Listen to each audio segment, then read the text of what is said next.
Hi, welcome to Khaniji Care. Let us discuss today Dr. Ambedkar's proposed preamble, Memorandum on States and Minorities. 2 months after Nehru's resolution was adopted, Dr. Ambedkar submitted a memorandum of over 20,000 words titled States and Minorities.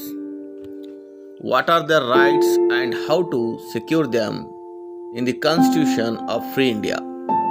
To the Constituent Assembly's Advisory Committee on Fundamental Rights, Minorities and Tribal and Excluded Areas, chaired by Vallabhbhai Patel. However, despite the fact that Dr. Ambedkar was a member of two of the advisory committees,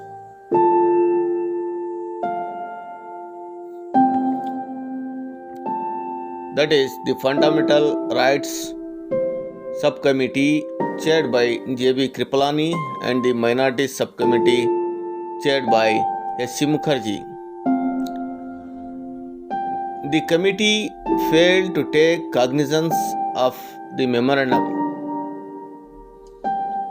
Undaunted, Dr. Ambedkar published the text as a book in 1947. He elaborated on the title page that this was a memorandum on the safeguards for the scheduled caste submitted to the Constituent Assembly on behalf of the All India Scheduled Caste Federation. But beyond remaining content to frame simple safeguards for the scheduled caste, Dr. Ambedkar actually sketched the framework of an entire constitution which he dubbed as Constitution for the United States of India. The Constitution began with a proposed preamble that we can read as follows. We, the people of the territories of British India, distributed into administrative units called provinces and centrally administered areas and of the territories of the Indian states with a view to form a more perfect union of these territories.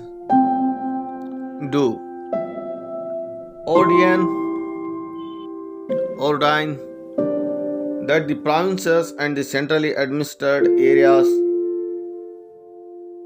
and the Indian state shall be joined together into a body politic for legislative, executive and administrative purposes under the style the United States of India, and that the union so formed shall be indissoluble,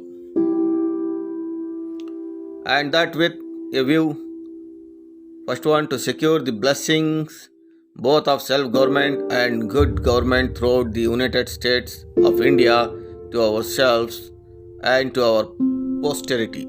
Second, to maintain the right of every subject to life, liberty and pursuit of happiness and to free speech and free exercise of religion.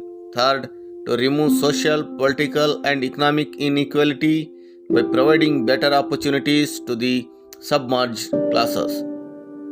Fourth, to make it possible for every subject to enjoy freedom from want and freedom from fear, and to provide against internal disorder and external aggression. Establish this Constitution for the United States of India. Dr. Ambedkar's proposed preamble, it is important to note, neglected to use the term socialist despite both his critique of Nehru's objectives resolution and the fact that beyond and doubt Dr. Ambedkar's proposed constitution for the United States of India was state socialist all through. Under Dr. Ambedkar's state socialist constitution, there were provisions for nationalization of industry as well as state ownership in agriculture, land, insurance and collective farming. None of this made its way into the constitution that came into effect on 26 January 1950, even though Dr. Ambedkar was universally hailed as its chief architect.